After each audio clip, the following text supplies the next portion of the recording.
silver linings of the COVID pandemic, and what have we learned that we could use going forward in terms of eco-responsibility or other things. That should be interesting. And in 2 weeks, if you're ready for an encore, a few weeks ago, Shirley Segev gave a talk about the Israeli elections when it just happened. We had no idea how it was going to go. And now looks like there is a government, but exactly what they are and what is their agenda is very hard to decipher, and Shirley will explain it all as best as anyone can explain. This evening, our agenda is to try to learn as much as we can about the prophet Yirmiyahu, or Jeremiah in English, and our leader on that is Mark Machin. So Mark, it's all yours. I will try to help by showing your shared screens when it's appropriate. And when you say that it's okay for people to ask questions, I will call on them based on the sequence at which they raise their hands. Hope you know how to do that. And at this point, I will mute everyone except for Mark, which I think would be nice if he continues to be heard. Okay, so take it away. Thank you, Mayor. In case there's anybody who doesn't know, if you want to make a comment at one of multiple times when that will be possible, beside the participant icon, which is at the bottom of my screen, but maybe in a different place if you're on an iPad or something like that, you can click the raise hand button, and Mayor will use that. You may notice that under the reactions button, there's also an option that looks like a raised hand, but that might not work so well. That doesn't appear in the list. So I recommend you use the official method. And there's one other method to ask a question is by using the chat. So you can ask type a question, and whenever Mark feels like answering that question, he will do that. Okay. So once again, thank you for being here. Jeremiah is a challenging read, and we're in Darchei Noam fashion. We will spend some time in the text itself, and we'll spend time in conversation or in discussion about it. But at best, we'll get to see a fragment of a very large text, but maybe get a feel for what it's all about. So Jeremiah lives at a time of significant upheaval in Jewish history. Specifically, it's just before the destruction of the first temple, which happens in 586 BCE. And the resultant exile of many of the people of Israel to Babylon. Many also escaped down to Egypt. Much of the book is a kind of a lengthy tirade against the people for their faithlessness and kind of ominous warnings of the destruction to come if they don't mend their ways. Jeremiah himself was scorned by the people frequently, those to whom he preached. He was arrested, he was beaten, he was put into stocks, he was left in a pit, and according to one story, may have died by stoning in Egypt after the exile. King Zedekiah, who was the last ruler of Judah, who was on the throne when the temple was destroyed, he actually had him imprisoned for warning of the fall of Jerusalem. Always trust the prophets above the kings. Eventually, Jeremiah ends up in Egypt, as I say. According to Jewish tradition, he's also the author of the Book of Lamentations, which has some common language and style with the Book of Jeremiah, and also recounts the destruction of Jerusalem. The early chapters of the Book of Jeremiah are full of imagery of death and dispersion, phrases like, the carcasses of this people shall be food for the birds of the sky and the beasts of the earth, with none to frighten them off. Another, I will silence in the towns of Judah and the streets of Jerusalem the sound of mirth and gladness, the voice of bridegroom and bride, for the whole land shall fall to ruin. Yet his was also a vision of hope. Laced throughout Jeremiah's whole prophetic warning are promises that returning to God will lead to divine blessings and that God will ultimately honor his covenant with the Jewish people. In one of the most famous passages in the book of Jeremiah, the prophet buys a field as the armies of Babylon are laying siege to Jerusalem, just ahead of the destruction. Everybody pretty much knows what's going on. He buys this field. It's a gesture that was to dramatize the hope that he had that one day people would be buying land and building on it once again. For me, that sounds a little bit like a kind of insider trading, right? He had the ultimate insider knowledge, but he got away with it. Except he didn't live to return to it. Okay, a little on Jeremiah's mission and what he's all about. His work is often referred to as a book of doom. In fact, even the Talmud refers to him as the prophet of doom. But that's not entirely correct. It's true that the book has these very dark and gloomy prophecies, and I mentioned some. However, there are messages of hope as well and passages of consolation. There are also sections in which the prophet prays powerfully to God on behalf of the people and expresses his own distress at what's going on. And the people around him, his audience, would not have known about any of those things. He did try to show them some sense of hope. He spoke about the people of the kingdom of Israel, who had been exiled more than 100 years earlier, as though they might still be returning. He had hoped to see them again. In fact, it's actually striking that about halfway through the book of Jeremiah, he stops referring to the people he's speaking to as the Israelites or the Ephraimites, another word for it, almost as though he's given up on that. But for a while, at least, he tries. Let's see. In fact, he's also, as an individual, an iconoclast. He's frequently upsetting the people around him by his actions as well as by his words. So on the one hand, you get the sense that he's a Socrates kind of character. He met people in the streets, in the markets, at the temple, where they were, not in synagogues or on stages. He went out to the people, and wherever they were, he was haranguing them, right? You can imagine that after a while, that becomes a little bit tiresome. He never married or had children, uncommon, certainly for a holy man.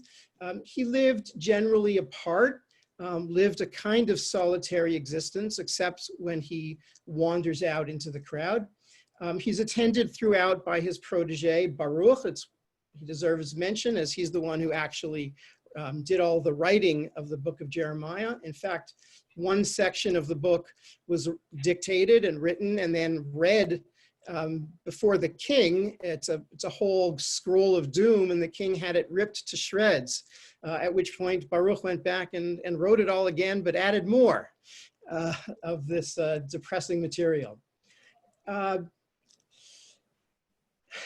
I'm going to argue that Jeremiah is doing more than just excoriating the people for abandoning the covenant and threatening them with destruction, although that is typical of the language throughout.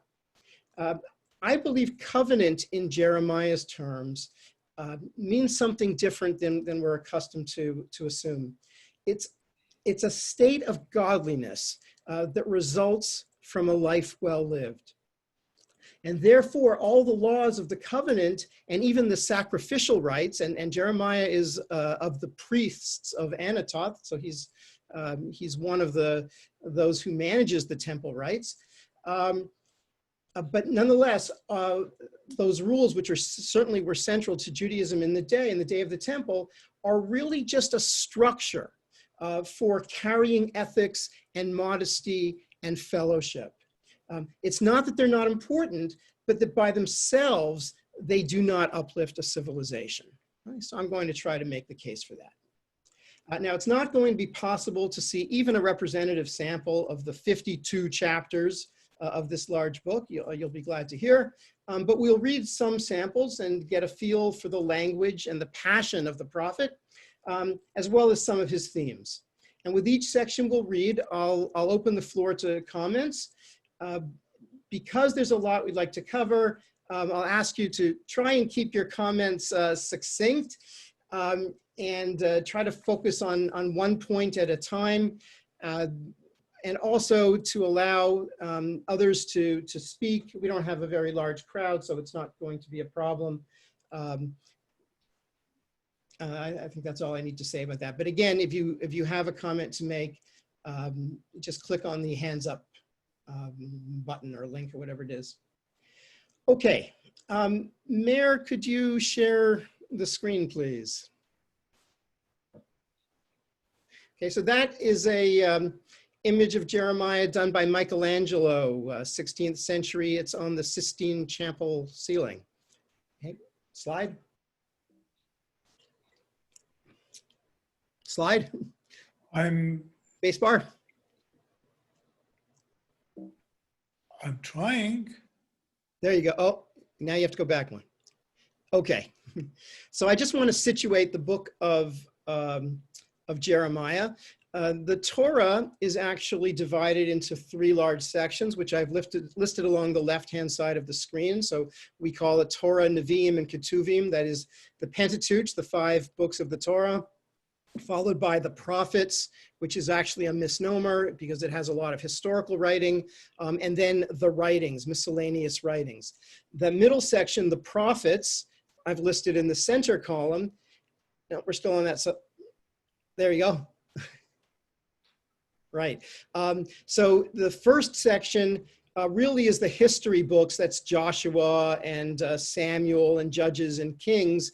And that includes what we call the early prophets. They're sprinkled throughout there. The later prophets have their own books.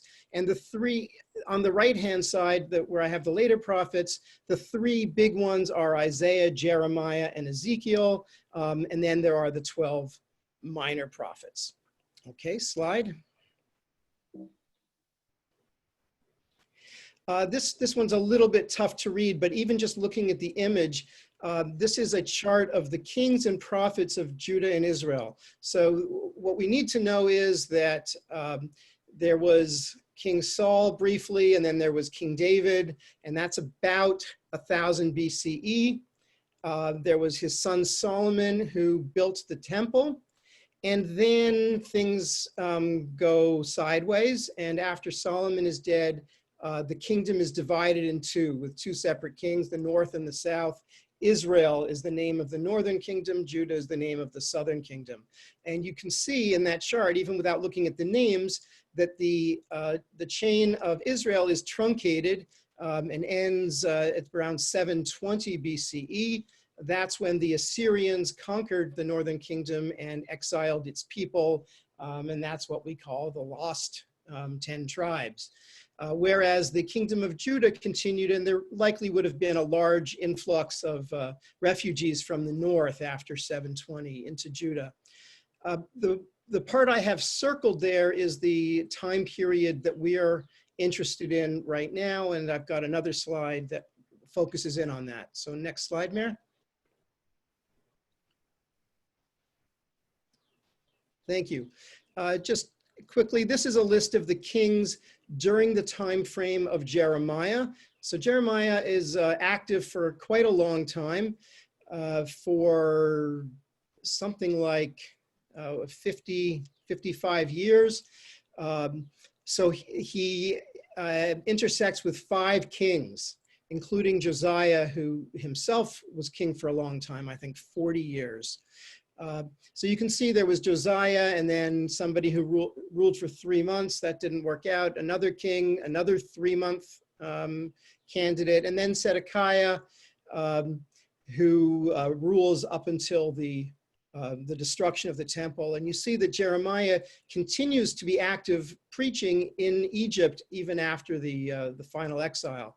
And you can also see that as Ezekiel is a contemporary of the latter section of Jeremiah's career. One difference is that after the exile, Ezekiel said, okay, enough bothering these people, but not Jeremiah. He kept going. Slide.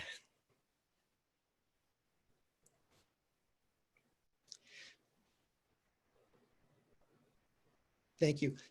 This is a timeline. I think I've really spoken to most of it already, but notice that King Josiah, beginning 640 BCE, he was a religious reformer. So starting in 622, or starting in 628, he institutes religious reform, notably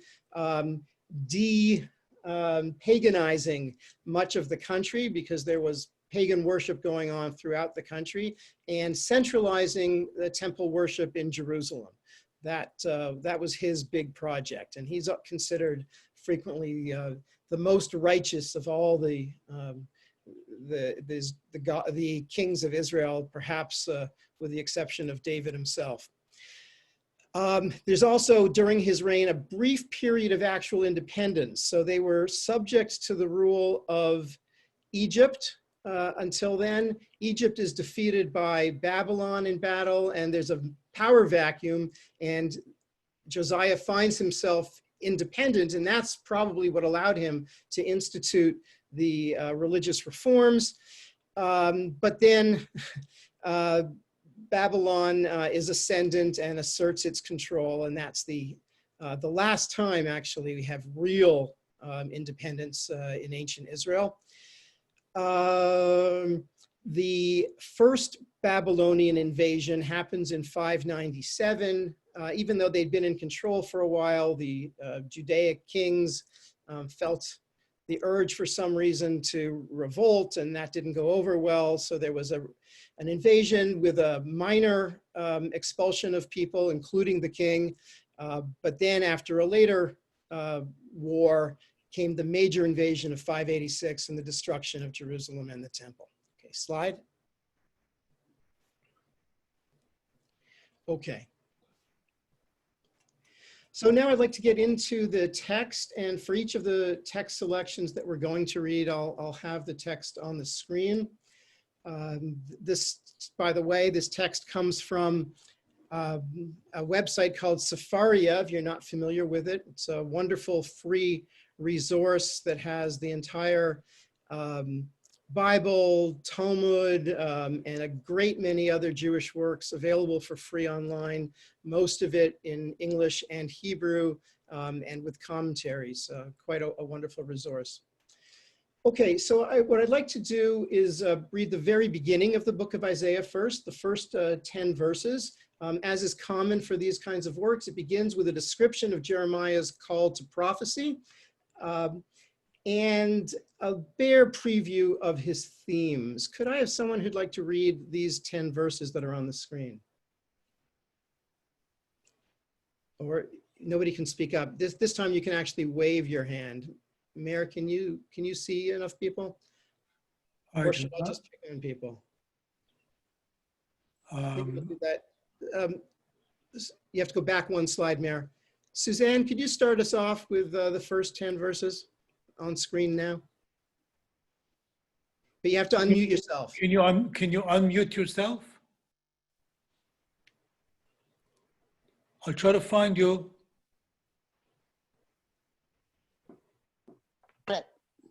There you go. Can you hear me now? Yes, Yes. we can. The words of Jeremiah, son of Hilkiah, one of the priests at Anatoth in the territory of Benjamin. The word of the Lord came to him in the days of King Josiah, son of Ammon of Judah, in the 30th year of his reign. And throughout the days of King whoops. We jumped ahead a slide. There you go. Yeah. And throughout the days of King Jehoiakim,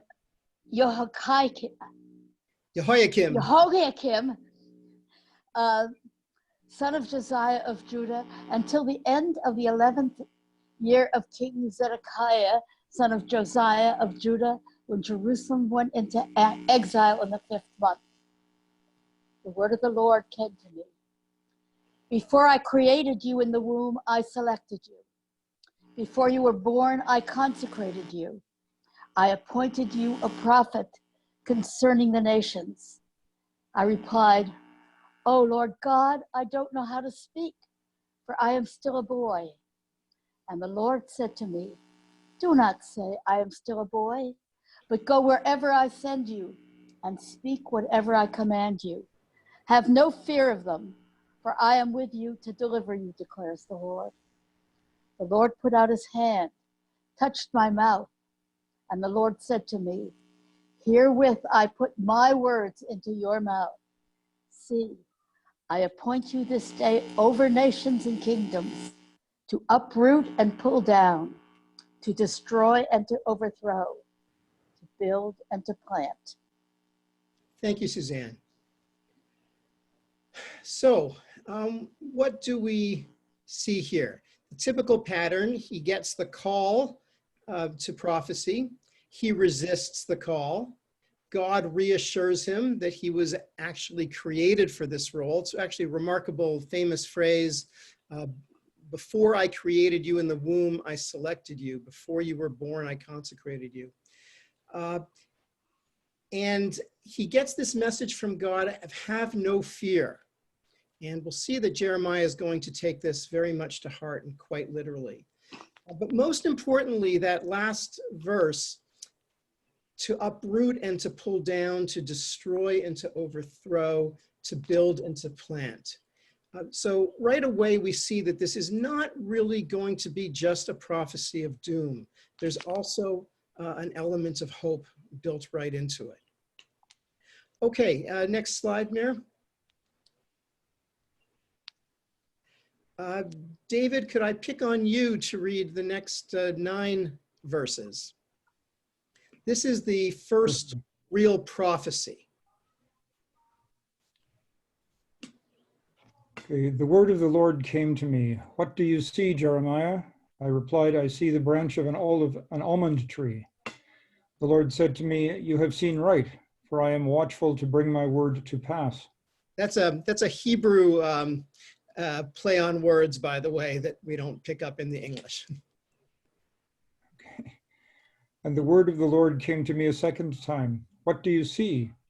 I replied, "I see a steaming pot tipped away from the north." And the Lord said to me, from the north shall disaster break loose upon all the inhabitants of the land. For I am summoning all the peoples of the kingdoms of the north, declares the Lord. They shall come and shall each set up a throne before the gates of Jerusalem, against its walls round about, and against all the towns of Judah. And I will argue my case against them for all their wickedness. They have forsaken me and sacrificed to other gods and worshipped the works of their hands. So you, gird up your loins, arise and speak to them all that I command you. Do not break down before them, lest I break you before them. I make you this day a fortified city, an iron pillar, and bronze walls against the whole land, against Judah's kings and officers, and against its priests and citizens. They will attack you, but they shall not overcome you, for I am with you, declares the Lord, to save you. Thank you. So let me open the floor now if there's anybody who, from this first prophetic message, if you see anything in that's particularly interesting that you'd like to comment on. I'm wondering about something before the message, actually. God says to him that he appoints him a prophet on the nations, as opposed to a prophet on Israel. Does he end up doing a lot of prophecy about nations other than Israel? I'm not aware that he ever speaks directly to them. Toward the end of the book of Jeremiah, what's usually considered the 4th of 4 sections, He does have a whole section of prophecy, negative prophecy directed at other nations, which would probably be an extension of his message to the people who are being exiled, that don't worry, God will take care of these nations that have hurt you. So he does that. It's also possible that by nations, I'm not sure about this, but I wonder if it is a reference to Israel and Judah. We see in Jeremiah, like I say, that Israel, although it's been defeated and destroyed and occupied and exiled, there's this sense clearly 100 years later in Judah that they might reappear, they might return, which is remarkable. We don't usually think about that. So it may have been about that. But as far as I know, he never left the land until he's exiled to Egypt, and never spoke directly to the other nations.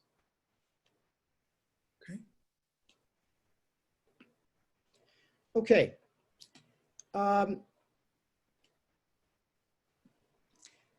So some of what we see here, first of all, is this message that God keeps God's word. A destructive invasion is coming, and it's described as coming from the north, which is a little bit curious. The Assyrians had been the big guys on the block for a long time. They're the ones who conquered the kingdom of Israel. But by Jeremiah's time, they're gone. They've been defeated. And the big threats are Egypt in the south and Babylon in the east. And yet this early prophecy talks about invasion from the north, and it's going to be a while before he changes that language. I don't have a good reason why. I haven't seen anybody who had a particular explanation of that. But the core, the significant message is there's a destructive invasion coming. God will justify the destruction that's coming. And that's interesting. A number of us who are here right now are part of the Scholl's Talmud study group, and we've actually seen some of these verses of justification for God's action, and they show up in the prophets and in various places. But God says, you don't have to worry about prophesying because I'm going to make the case for everything that happens. There's an exhortation to Jeremiah from God, and this really makes us think of Moses, right? Who also is asked to prophesy, and who also says, who me? I'm not your guy. And God has to convince him, don't worry, you're the one I want. In fact, there's a midrash, a rabbinic writing that does a lot of comparison of Jeremiah to Moses, but that's for another day. In any case, God makes certain promises to him. First, he tells him, be strong, don't break down before these people, and particularly before the leadership. I will give you strength against them. And he describes this in military terms. They will attack you, but they will fail because I am with you. So Jeremiah, he obviously believes that he's getting this message directly from God, and the message is be strong, speak truth to power, and don't fear the leaders. And he's going to take this very literally.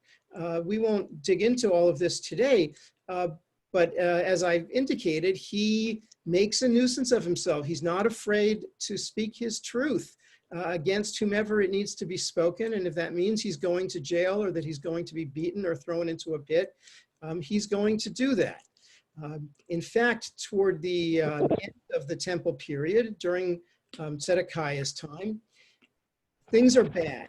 And he is asked by the king to make a positive statement, to buck up the people in the face of the Babylonian invasion. And he refuses, because his understanding from God is that the invasion is coming and the destruction is coming. And he's not going to mince words about that, even though he's accused, therefore, of being a traitor, of not helping the people out. This is the nature of prophets, why they're different from other kinds of leaders. They will stick to their truth regardless of the consequences for themselves or for others. Okay.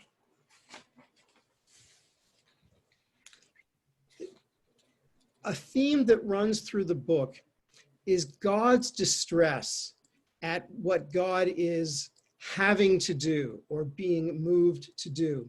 So Mayor, could we move to the next slide? This is chapter 2 now, so we're skipping ahead a little bit. Verses 27 to 32.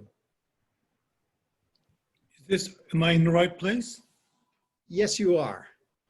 And why don't I pick on my sort of nephew, Adam, who's got a great voice to read this next part. Okay, there we go. The iPad was, okay, now we're fixed. Okay. They said to wood, you are my father. Right, So, where are we? Oh, yes. So sorry, I should just, I apologize because in this case, we're coming in the middle of a phrase and it actually, that's not a typo. He's accusing them of idol worship. Okay. They said to wood, you are my father. To stone, you gave birth to me. Well, to me, they turn their backs and not their faces. But in their hour of calamity, they cry, arise and save me. And where are those gods you made for yourself? Let them arise and save you, if they can, in your hour of calamity. For your gods have become, O Judah, as many as your towns. Why do you call me to account? You have all rebelled against me, declares the Lord.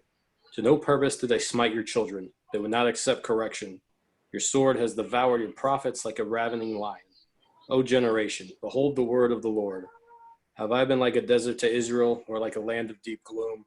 Then why do my people say, we have broken loose, we will not come to you anymore? Can a maiden forget her jewels, a bride her adornments? Yet my people have forgotten me, days without number. Thank you, Adam.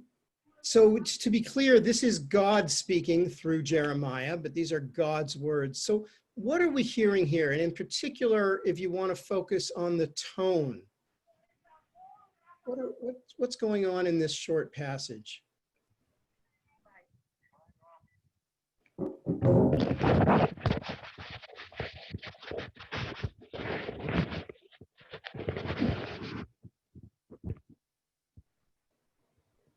But you have a sense of... I'm looking for hands. I don't see any.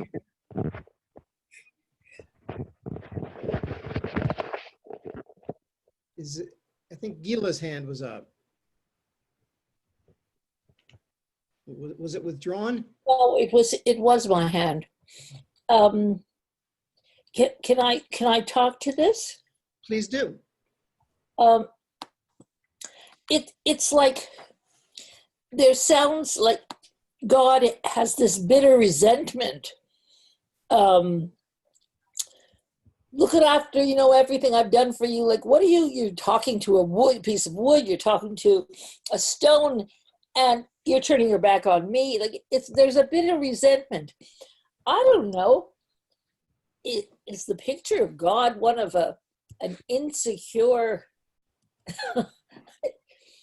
it sounds like an insecure leader.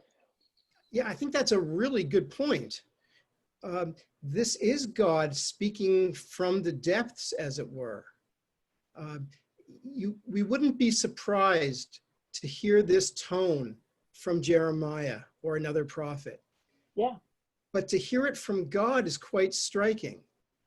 Now, of course, you might argue that we are hearing it from Jeremiah. This is what he's imagining God is feeling. But casting it in God's voice is quite striking. Does anybody buy into what I'm saying or not so? We've heard God angry before, all the way back to the Torah, to the various books of the Pentateuch. But this is not exactly angry God. I think this sounds like an exasperating God saying, I'm giving up on you guys. I don't know what else I can do. I've heard you, and it didn't work. You're not learning from anything. You're just, I give up. You guys are just hopeless. When I look at the, I think it's verse 31, the second last paragraph on the page, I'm really struck by this one. O generation, so who's he speaking to? Behold the word of the Lord. Have I been like a desert to Israel, or like a land of deep gloom?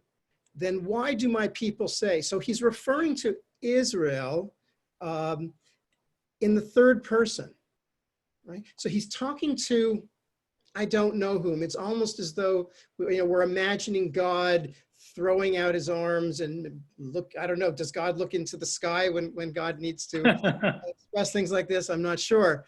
Saying, you know, my people, why do they say that that God isn't responsive to them anymore? Why are they saying that about me? I think it's, I don't know, I feel it's terribly touching.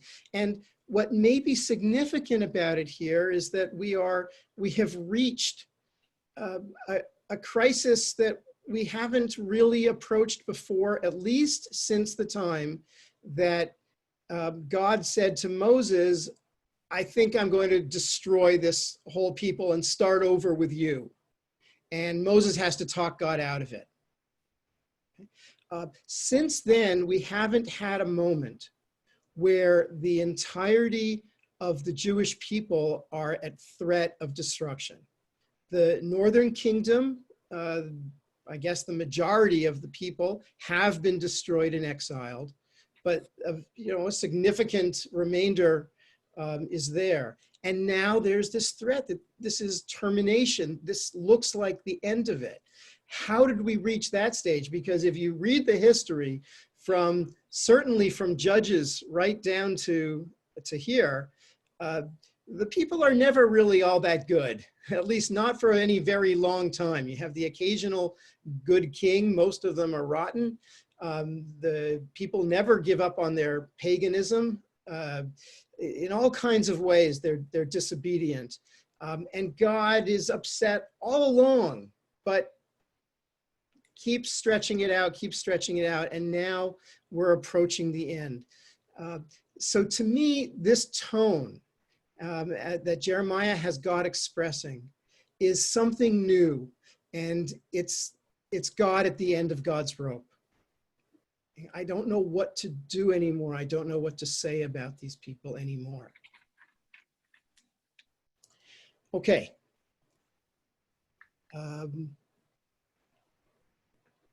Mayor, we have, oh, Eric has a hand up. You can just unmute yourself, Eric, and go ahead. Can you hear me well? Hear you, not loudly. How about that? Better? That sounds better to me. Okay. It's the last line that I'm looking at, and the very last words of that last line. It's a recurrent theme that Israel is the bride of God, and she is unfaithful, but usually but never with this ending that my people have forgotten me, and that days without number. Not that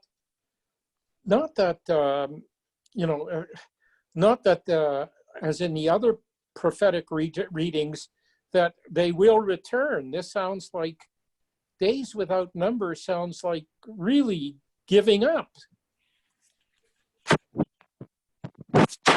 That's the comment. It's just that last line is really out of context with most of the images of God and Israel as bride and groom. Yeah, I think that's a good extension of what I was saying about God maybe reaching the end of God's rope. Friedel, if you'd like to unmute. It struck me that we're forgetting that Israel It's as if Israel was living on the 401 highway. There's lots of trade going on through the trade route, and Israel is exposed to all kinds of other ideas, all kinds of other goods, some of which were idols, and other kinds of things. And it's very attractive to see all this stuff coming through. I agree with you that God in this voice sounds like a petulant child who's ignored. And I must add Harold's question about what was going on at the temple at this time. Were the Jews not worshiping in the temple in Jerusalem while Jeremiah is speaking at this time? Right. So the answer to that is they are still worshiping. The temple rite is very active in Jerusalem. Yes. In fact, we hear that Jeremiah is of the priests of Anatoth. That's a community not far away from Jerusalem who would have been involved in the temple practice and gotten their income from it. So the temple is definitely at work.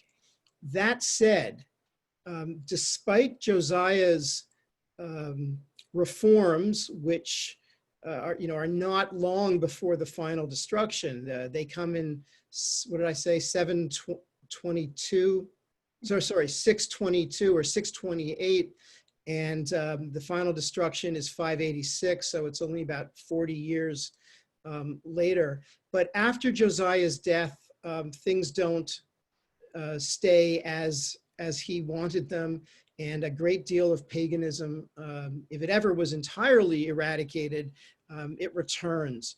So it's not that the temple worship isn't happening so much as that a lot of pagan worship is happening. On top of that, I sense that there was a lot of heterodoxy, let's say, people who might bring their sacrifice to the temple today and then give an offering to an Asherah or some other pagan god the next day.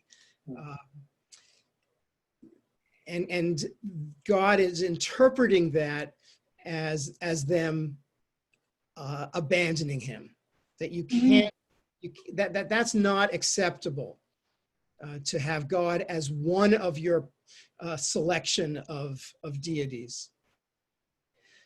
But I'm struck by something that Friedel said. You referred to God sounding like a petulant child, and I wonder if other people feel the same way in this passage. Do God's expressions come across as petulance or whining, or as something different?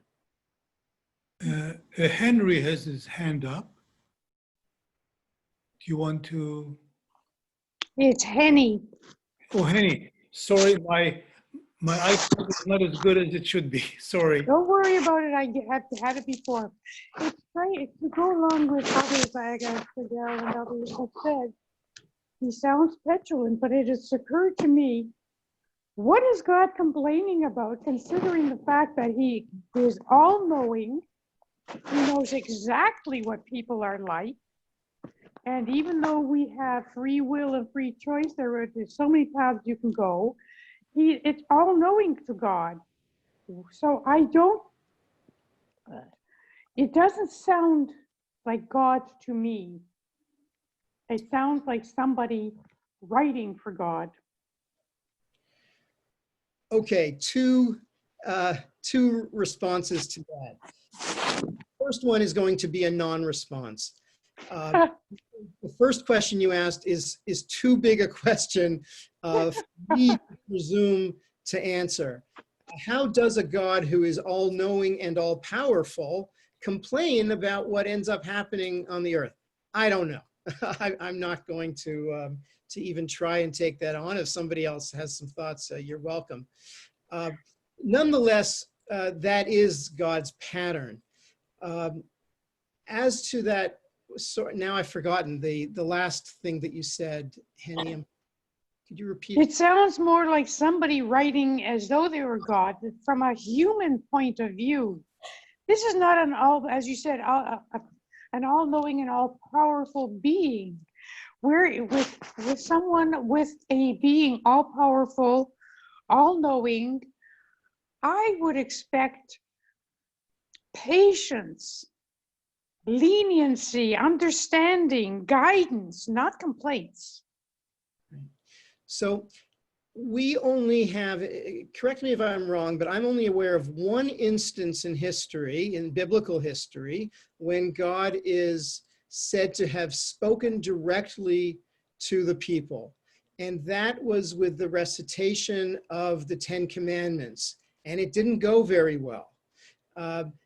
They got, what is it, 1 or 2 commandments into it. Some say even less than that. Some say a word. But after hearing very little from God directly, the people say, tell Moses and he'll relay the message to us. It was just too awesome, too powerful. So with that exception, all messages from God have been delivered through the mouths of prophets. Although occasionally in the Talmud, we also hear about something called a bat kol, a voice from heaven, something mysterious. But generally, it's prophets of one kind who speak and interpret. And then we're back to one of these big questions that's hard for me to tackle.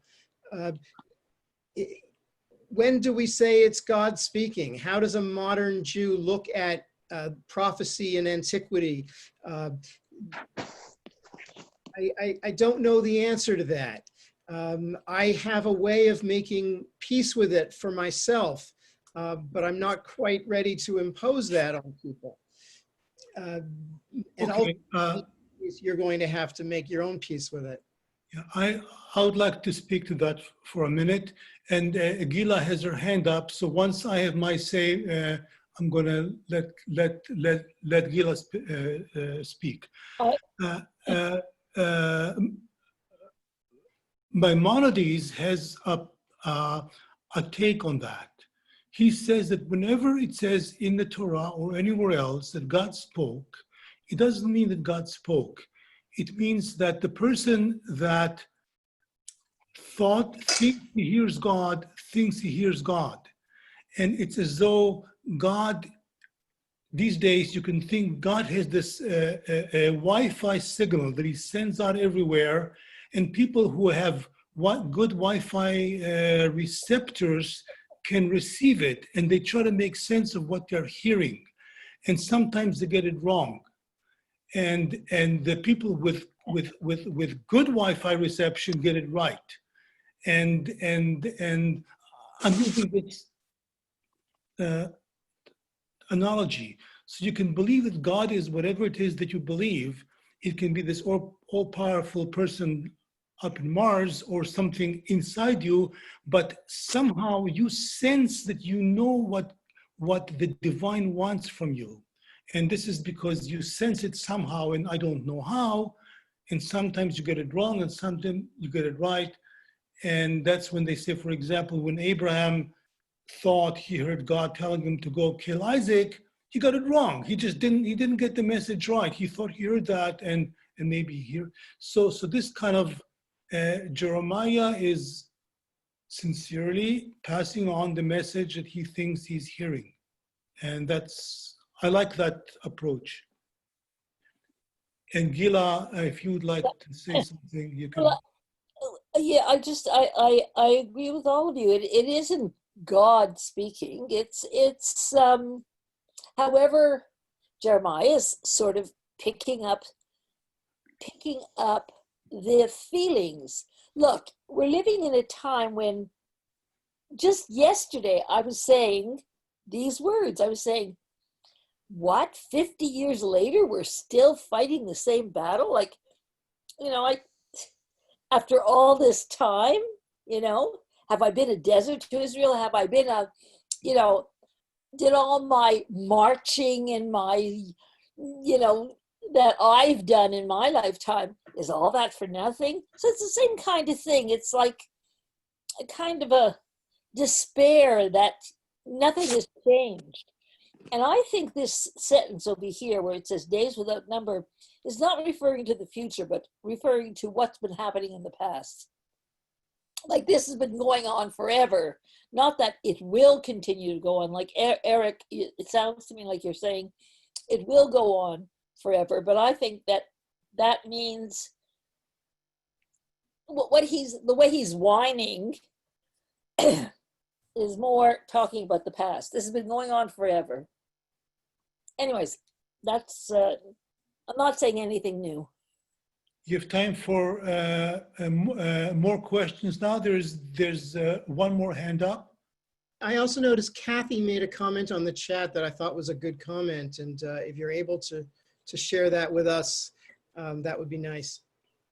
But whoever had their hand up first is Suzanne.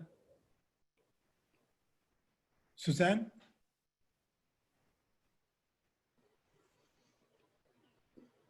Is she still with us? Yes. Mute myself. What's the use of patience in a situation like this? Jeremiah is making a point, whether it's God's point or Jeremiah's point, we don't need to argue right now. The fact is that confronted with a society that is not living up to its end of the covenant, that has strayed from the right path, patience is only asking for more. It's time, in fact, for a little bit of tough love. Just for some context there, we're talking about roughly 800 years since Sinai. So yeah, you might reasonably say they've had a fair chance at it. They've never been very good at it.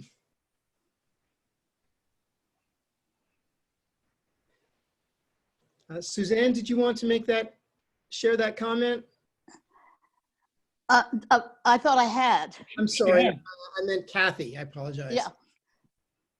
It just seemed to me that, you always want to speak in the language that your recipient can understand. So in the same way that we talk about a mighty hand and an outstretched arm, even though God has no body, in the same way, expressing things as, a person at the end of their rope and a somewhat not very powerful person at the end of their rope is a way of framing it, of framing what's happening, all these chances that the people have had, and all these betrayals and lack of faith that they have demonstrated, expressing that in a way that they can understand. So it doesn't sound like a divine being, it sounds like a person that they can relate to. Okay, so just before we move ahead, I want to throw out a thought, which is God has been challenging the people through God's prophets for a very, very long time, hundreds of years. And several people here have talked about the prophets being the one to imagine what is the feeling of God at this point, and then to put that into language that his contemporaries can understand, and delivering that. So an interesting question would be, was it the situation that's finally different here, that some kind of red line has been crossed, or they've come to the end of their rope? Or is there something about Jeremiah that makes it different, that makes him imagine the message of God differently? And that would be an interesting question. I've already referred to it a couple of times, of the psychology of Jeremiah, of him taking things very seriously and having no quarter with compromise of any kind. Maybe just keep that in mind, because we'll have some more to say about that. Let's move to the next passage, which is actually all of chapter 13. So it's an entire section, and gives us a chance to really capture some of the literary quality of the text. Now, in fairness, just a word about the text. Scholarly consensus is that there was a guy named Jeremiah. He's attested in some other sources, certainly in later Christian sources, but some contemporary also. So they believe there was such a person, and they're content that he wrote, or his scribe wrote, some text. How close is that text to the book of Jeremiah that we have today? Well, unclear. Interestingly, There were two main versions until fairly recently, the Masoretic text and I forget what the other major source is called. And one was about 1/7 shorter than the other. And then came the Qumran discoveries, and we discovered that the shorter one was actually was at least the one that they had in Qumran. It's validated that way. So we know there were different versions at different times, and we know that people were playing with the text and adding to the text. There's plenty of evidence in the text for different styles, different authors at work. But it's also the feeling that we have at least some, within the text, we have some of the genuine antique work of Jeremiah / Baruch. Anyway, that's the consensus.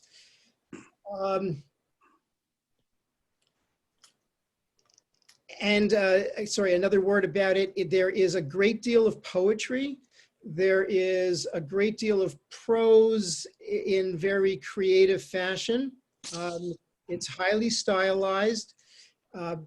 There are references to every other book of the Bible then existing, which is interesting to know that Jeremiah was conversant with every one of those books, and they obviously had already been collected, even though the Bible wasn't entirely canonized at that time. There's a special emphasis on things that a priest would be likely to know, a lot of ritual. I think I'll leave it at that, just to lead us into the next section. So I need a bit of a brave reader. Mayor, where we need to move ahead a couple of slides to the one that's it, chapter 13. So this one actually goes over 3 slides. It's a bit of reading, but this will be the longest piece of reading that we do. And as I say, it'll give us a chance to hear an extended piece of the writing. Maybe we'll divide it in half. Is there somebody who would be willing to, or even in thirds, because I've got 3 screens worth. Okay, Kathy. Start it off.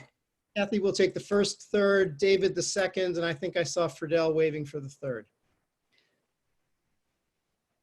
Thus the Lord said to me, go buy yourself a loincloth of linen and put it around your loins, but do not dip it into water.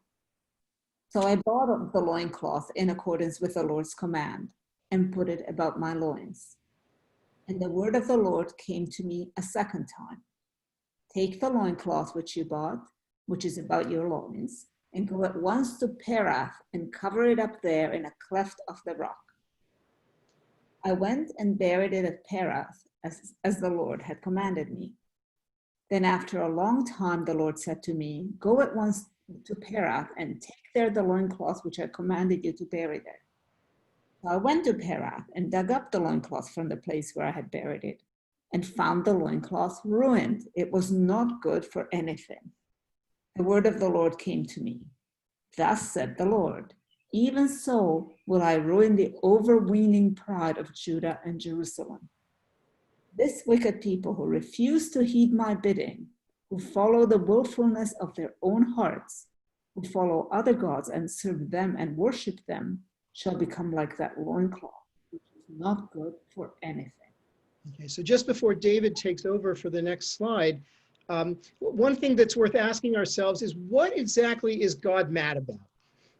Okay, earlier on, we heard God in despair, but now we're getting more direct accusation. And let's pay close attention to see what's got God upset. Mayor, could we jump ahead 1 slide?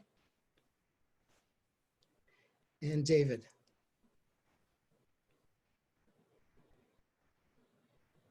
David, you're still muted. Sorry about that. For as the loincloth clings close to the loins of a man, so I brought close to me the whole house of Israel and the whole house of Judah, declares the Lord, that they might be my people for fame and praise and splendor. But they would not obey and speak this word to them.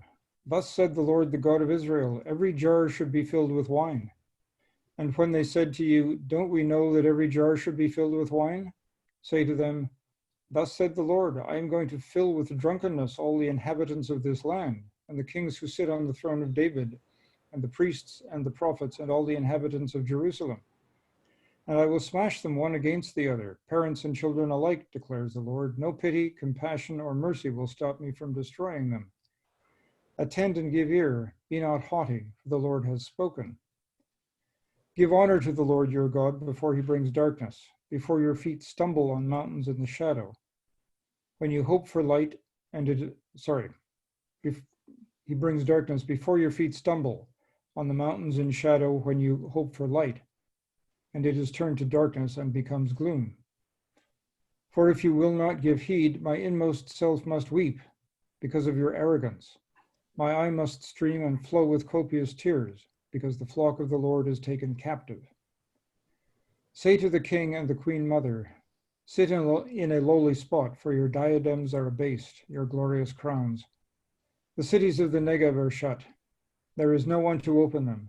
Judah is exiled completely, all of it exiled. Raise your eyes and behold those who come from the north. Where are the sheep entrusted to you, the flock you took pride in? Okay, thank you, David. And why don't we just continue, read right to the end of it, and then we'll comment. So was it Friedel, were you going to read the third slide?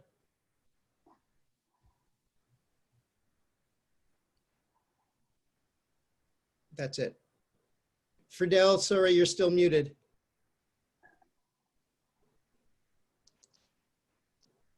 What will you say when they appoint as your heads those among you whom you have trained to be tame? Shall not pangs seize you like a woman in childbirth? And when you ask yourself, why have these things befallen me? It's because of your great iniquity that your skirts are lifted up, your limbs exposed. Can the Cushite change his skin, or the leopard's his spots? Just as much can you do good, who is practiced in doing evil. So I will scatter you like straw that flies before the desert wind. This shall be your lot, your measured portion from me, declares the Lord, because you forgot me and trusted in falsehood. I, in turn, will lift your skirts over your face, and your shame shall be seen. I behold your adulteries, your lustful neighing, your unbridled depravity, your vile acts on the hills of the countryside. Woe to you, O Jerusalem, who will not be clean. How much longer shall it be?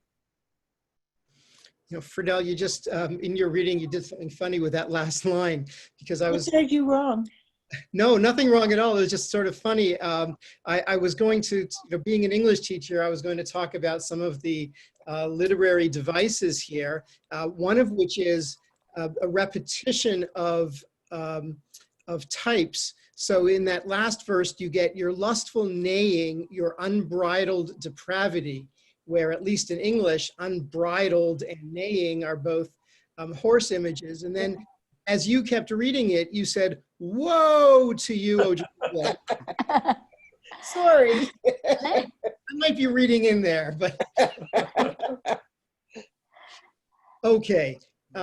Before I comment, is there an overriding image or theme or idea from chapter 13 that stood out for anybody?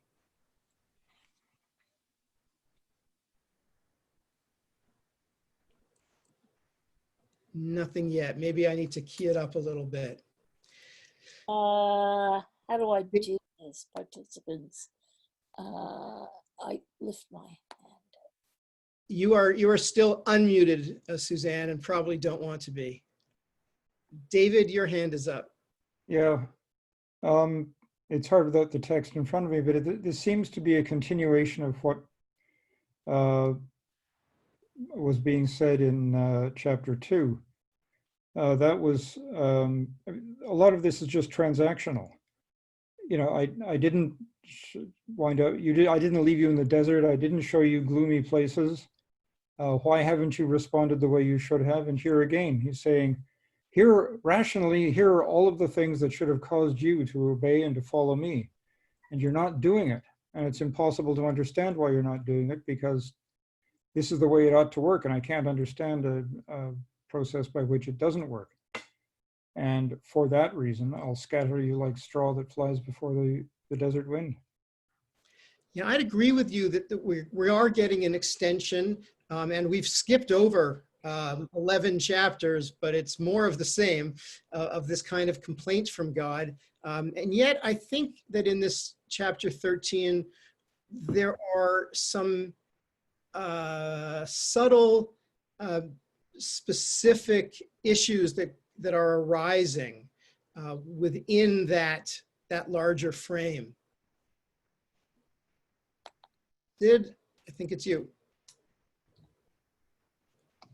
Yeah, I mean, I just wanted to say not so much what the sin is, but there's not a lot of room here for tshuva.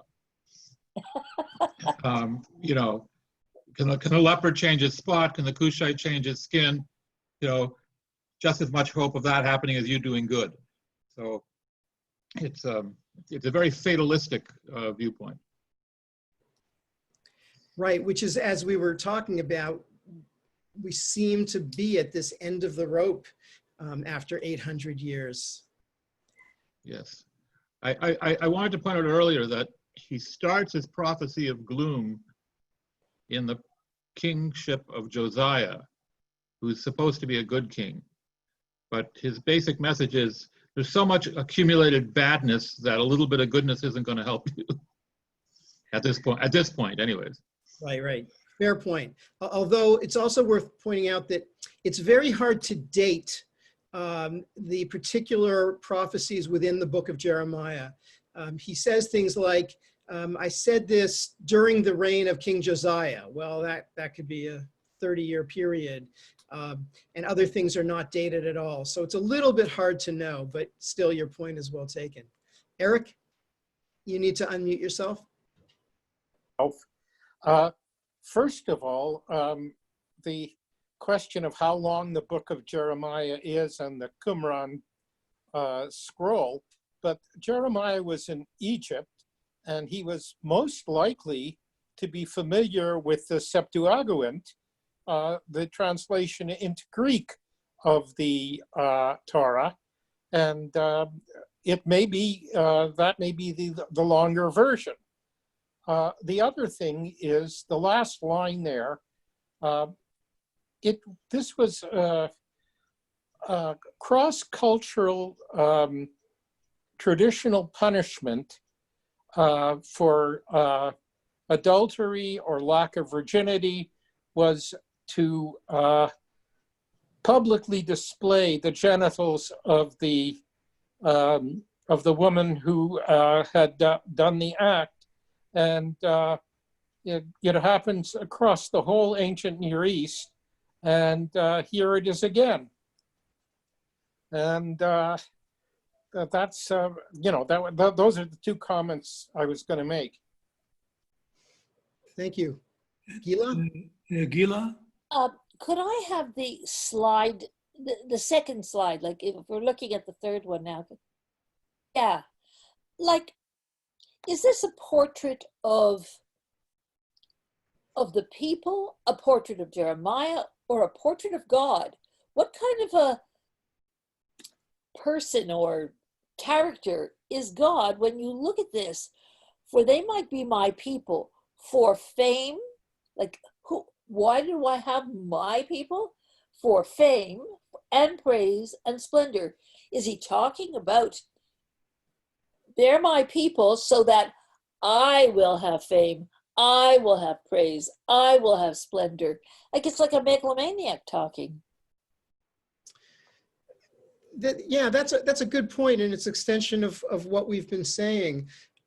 If it's God talking, we have to interpret it one way. Why is God concerned with those issues? If it's Jeremiah speaking, then it's a little bit easier to understand that he wants to offer those attributes or those qualities to God. But I don't know. That's one of the things that we have to do is imagine whose voice we're really hearing.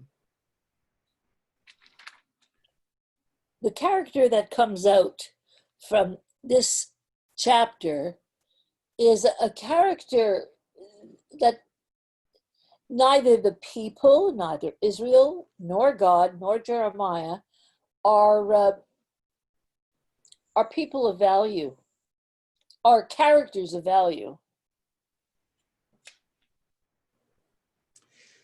Thank you. Let me throw out a few thoughts about that chapter and see if they resonate. First of all, we get a couple of references to one specific item that God is upset with, and that is arrogance. Of all the things we think of God being upset with, that's the one that we see. I'm trying to find the exact phrase. Maybe somebody else, while I'm talking, someone will find that. I will rule the overweening pride of Judah and Jerusalem. Okay, that's one reference, and then there's another one specifically to arrogance. Thank you, Mayor. So that's striking, especially because of what Gila said, that God, was upset with the lack of whether it was fame or these qualities of grandeur that partners with a people who are arrogant and not acknowledging, God's greater standing. There's also a general disapproval of almost a loss of good sense of people who are acting irrationally, again, either from the perspective of God or from the perspective of Jeremiah, whichever you want to call it.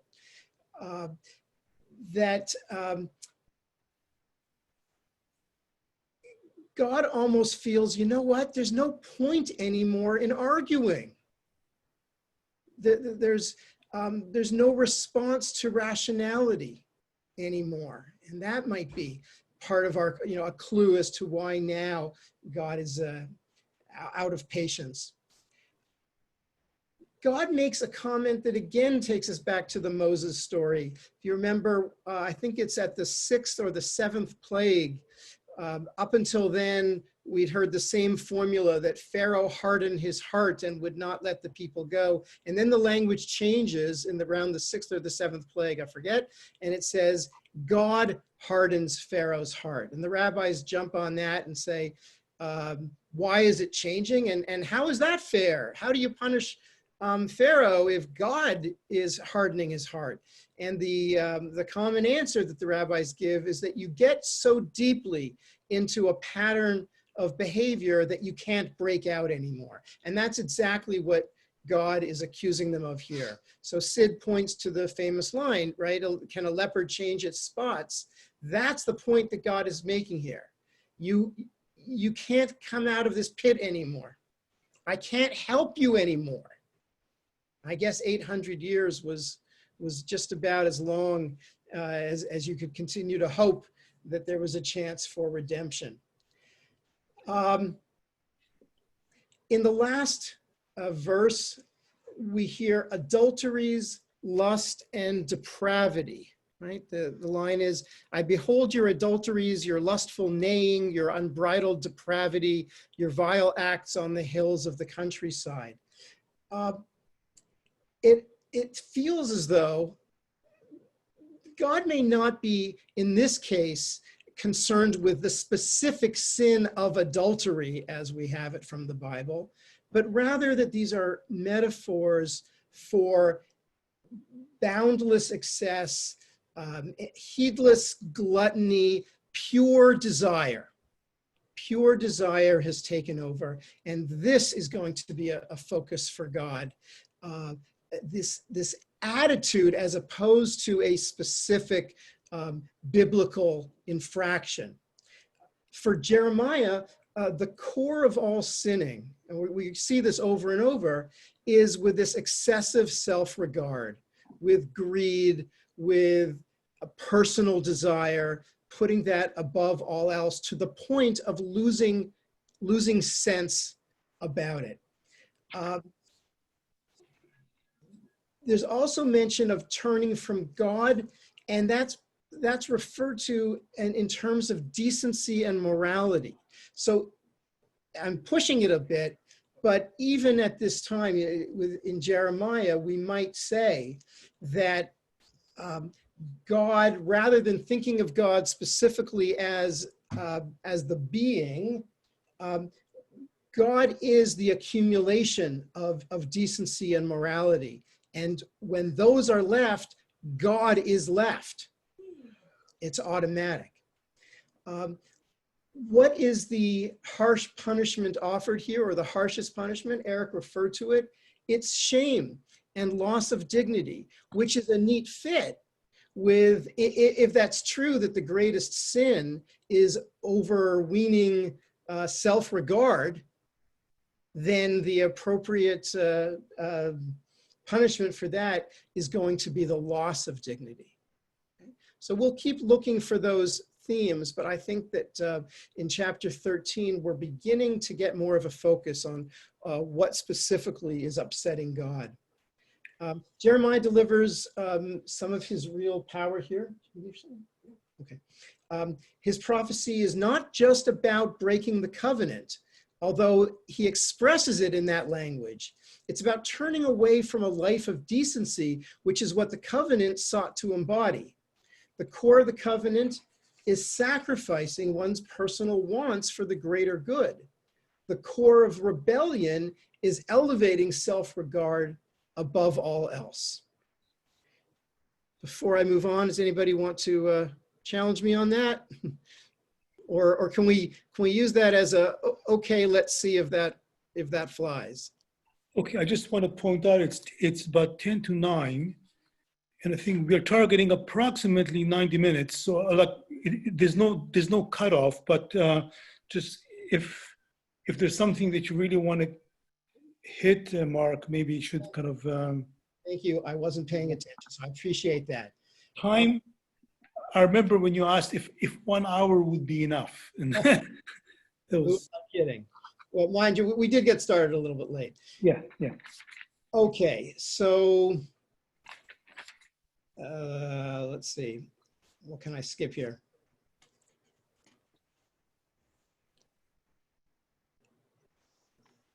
Okay, I'm going to look really quickly, and maybe I'll do the reading. Mayor, could you jump to the slide that has chapter 17, 5 to 11, 5 to 9? That's right. So this is just 4 verses. Thus said the Lord, cursed is he who trusts in man, who makes mere flesh his strength, and turns his thoughts from the Lord. He shall be like a bush in the desert, which does not sense the coming of good. It is set in the scorched places of the wilderness, in a barren land without inhabitant. Blessed is he who trusts in the Lord, whose trust is the Lord alone.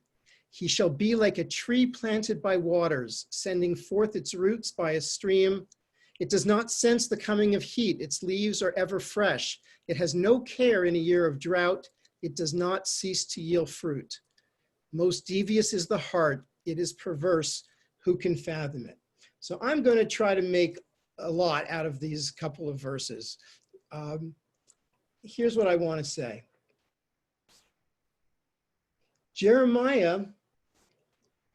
For Jeremiah, trust in God is depicted as immersion in nature, which eliminates the fear of nature.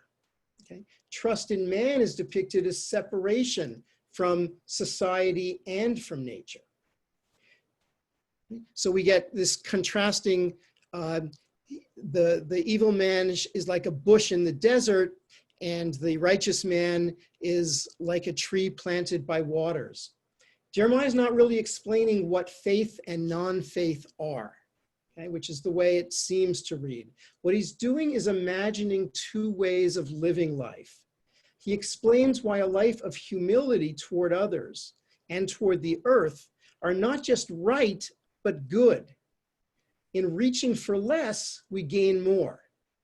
And this is what he is calling fealty to God. Okay? Not how does what does God want? Do this. No, but this is a kind of life. That is godliness. What about the covenant? Once you set yourself up as an arbiter of many rules and laws, you've abandoned the humility. You're trusting in man, in yourselves. When you offer yourself up to community and nature, you are not trying to enrich yourself at the expense of others or of the earth. This is what the covenant asks of us. So, I'll skip over the last reading, but there is this one verse. So Mayor, just look at the slide, chapter 24. Yes, that was it, 1-7. And no, ahead, that one here. In the very last line here, I will give them the understanding to acknowledge me, for I am the Lord. What does this mean? I will give them the understanding to acknowledge me. Not, I'll give them the strength to keep my covenant. I'll give them the fortitude they need. I'll give them the wealth they need not to worry about whatever. But I'll give them the understanding to acknowledge me. Because covenant is what happens when people live godly lives. And that requires understanding, which is the root of acknowledging the good and the godliness that surrounds us. The opposite of understanding is selfishness or self-regard. Selfishness moves a child. Recognizing our connectedness leads to acknowledging our own frailty, and that is what establishes a godly life. So just to conclude, the book of Jeremiah began with God's call to the prophet. The Lord put out his hand and touched my mouth, and the Lord said to me, herewith I put my words into your mouth. See, I appoint you this day over nations and kingdoms to uproot and to pull down, to destroy and to overthrow, to build and to plant. Jeremiah's real mission is to help people understand the operation of the world around them and the nature of righteousness. To live a godly life is to live a life in society and in nature. It's these words of invocation that are fitting. When nature is subordinated to desire, all is uprooted